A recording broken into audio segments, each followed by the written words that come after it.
Kita hari ini ingin mewawancarai Ibu Dwi Saleha SHMH dengan tema hukum pidana. Jangan lupa nonton. Ya Bu, sebelumnya minta izin yang sebentar. Jadi sebenarnya kita ngebahas tentang hukum pidana. Nah kita di sini kita sedikit bingung apa sih perbedaan antara hukum pidana dan hukum acara pidana. Oke, hukum acara pidana itu adalah hukum yang mengatur antara kelompok antara masyarakat ya dengan lembaga negara ya dan bersifat publik. Beda halnya dengan hukum acara perdata. Hukum acara perdata kan lebih kepada private individunya masing-masing. Nah, sedangkan bedanya hukum acara itu adalah tata cara pelaksanaan dalam hal penegakan hukumnya seperti apa. Contoh misalkan dalam hukum pidana, misalkan orang mencuri masuknya hukum pidana karena berkaitan dengan badan hukum atau lembaga misalkan gitu, dan ada upaya hukum lalu, tapi kan sebelum menjadi seorang tersangka ya otomatis kan ada hukum acaranya, misalkan gitu kan, dari mulai tahap pemeriksaan ya kan, penyidikan sampai dengan pelimpahan. Nah, di pelimpahan baik P21 ya berarti kan pemberkasan sudah lengkap, barulah masuk dalam register pengadilan yang memang notabene-nya pemberkasan oleh jaksa ya, limpahan dari kepolisian ke kejaksaan.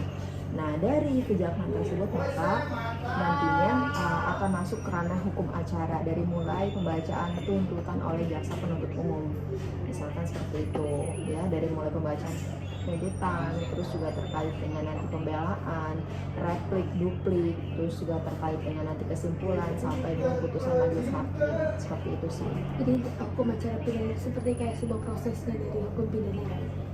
Ya, hukum acara yang mengatur tata cara untuk beracaranya seperti apa untuk dapat kepastian hukum. Kan 3 tujuan hukum kan. Tujuan hukum apa? Pertama,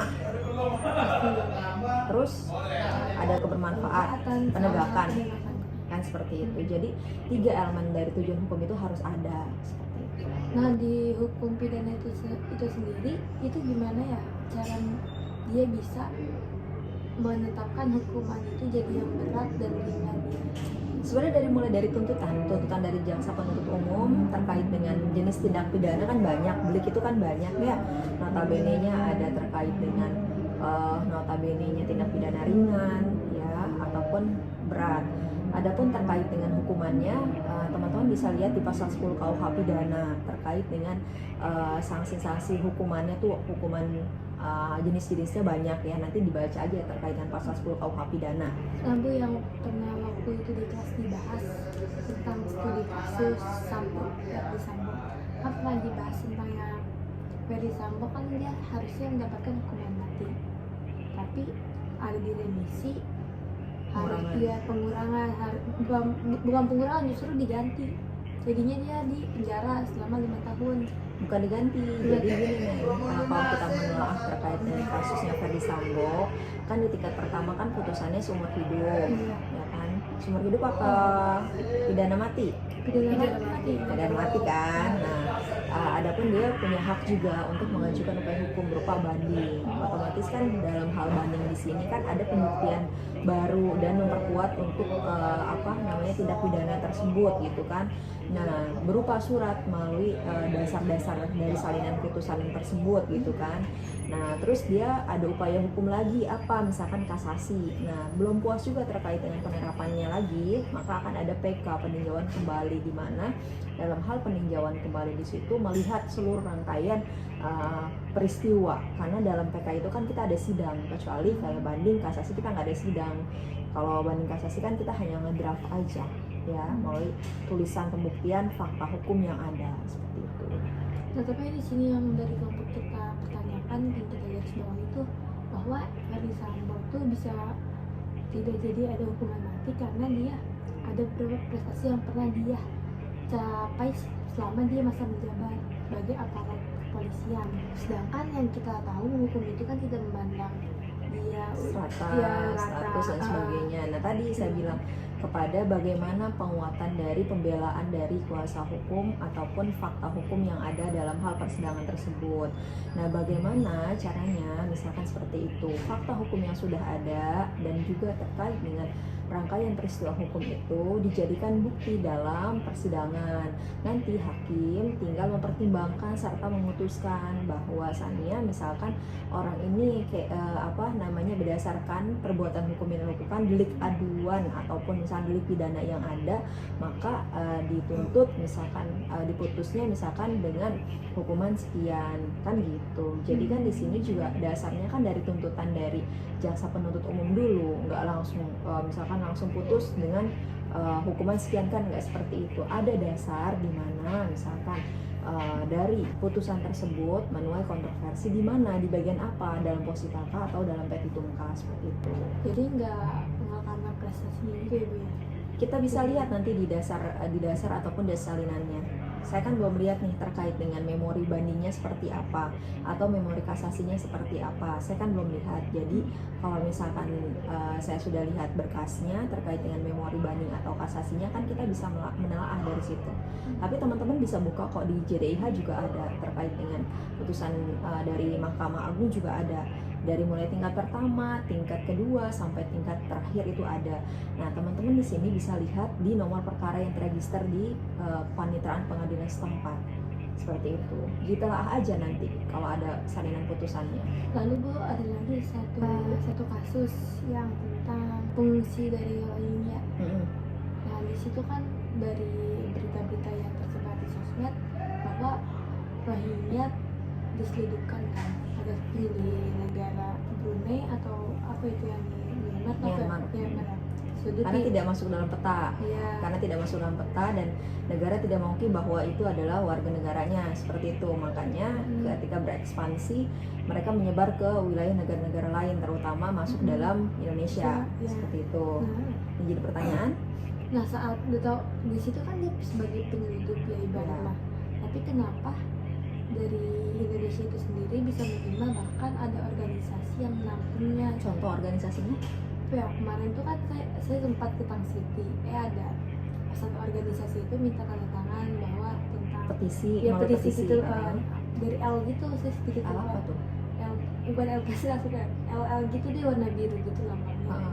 Nah, sedikit juga dia bilang dia dari bagian organisasi yang menampung dari Rohingya di Aceh gitu. Kalau saya lihat kan beritanya ya, kalau saya lihat beritanya adalah mereka terdampar salah satunya di wilayah Aceh. Akan tetapi negara harus punya sikapnya melalui apa? Melalui kebijakan dari pemimpin negara itu sendiri, karena kan dia bukan warga negara. Adapun juga misalkan notabene dia kita membantu berdasarkan asas kemanusiaan, tapi kan dengan ribuan misalkan yang datang, ternyata misalkan notabene kan mereka butuh makan, terus juga mereka butuh kebutuhan biologis, misalkan mereka butuh terkait dengan kebutuhan-kebutuhan lain. Apakah negara kita sanggup untuk memberikan hal tersebut? Sedangkan kita tahu bahwa di Indonesia sendiri terkait dengan stunting, terkait dengan kekerasan, terkait dengan pelecehan seksual, terkait dengan busung lapar dan sebagainya, itu masih banyak polemik yang ada. Maka dari itu perlu kebijakan dari pemerintah terkait dengan, khususnya pemerintah pusat terkait dalam penanganan hal tersebut. Kalau teman-teman bisa lihat juga, belum lama ini saya baca berita terkait di Metro TV juga kan, sempat ramai terkait dengan harus adanya hukum internasional yang mengatur warga negara asing masuk ke negara Indonesia, misal seperti itu. Maka itu juga sebenarnya sebuah kajian bagi kita semua gitu.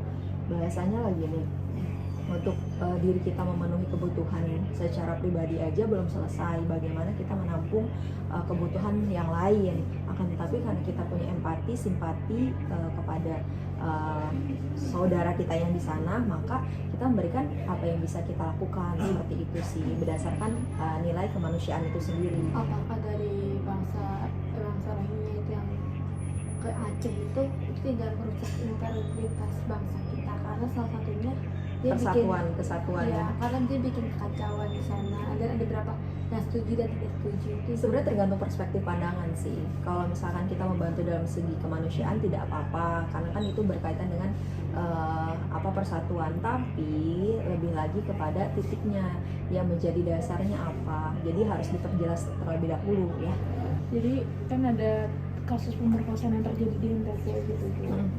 Kalau pemerkosanya ini membela diri, dan ketika dia membela diri dia nggak sengaja menusukkan pisau ke pelaku, dan karena dia menusukkan pisau itu untuk pelarian gitu, bukan untuk dia emang punya rencana pembunuhan atau rencana jahat, hanya pelarian. Tapi ketika kejadiannya cuma mereka berdua gitu, ketika si korban meninggalkan pelaku yang udah mulai kehabisan darah, meninggal di tempat, itu termasuknya kasus pembunuhan berencana, penganiayaan, atau penyerangan.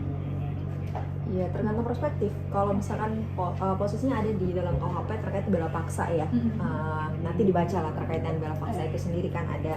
Maka tergantung bagaimana perspektif dari sudut pandang yang mau dilaporkan. Itu kan sebenarnya delik semua ya sebenarnya ya. Tapi bagaimana memperkuat dari laporan yang akan disampaikan. Kalau misalkan bisa nggak Bu 3 unsur itu masuk, ya bisa bila mana pada dasarnya adalah punya fakta hukum. Tapi kalau misalkan tidak ada fakta hukum ya tidak bisa, kan seperti itu.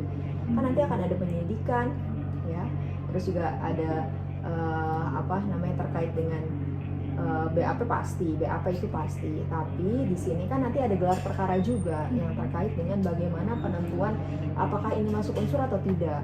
Dalam hal pelimpahan pula juga harus memang bukti-bukti fakta hukum harus kuat dan harus lengkap gitu kan.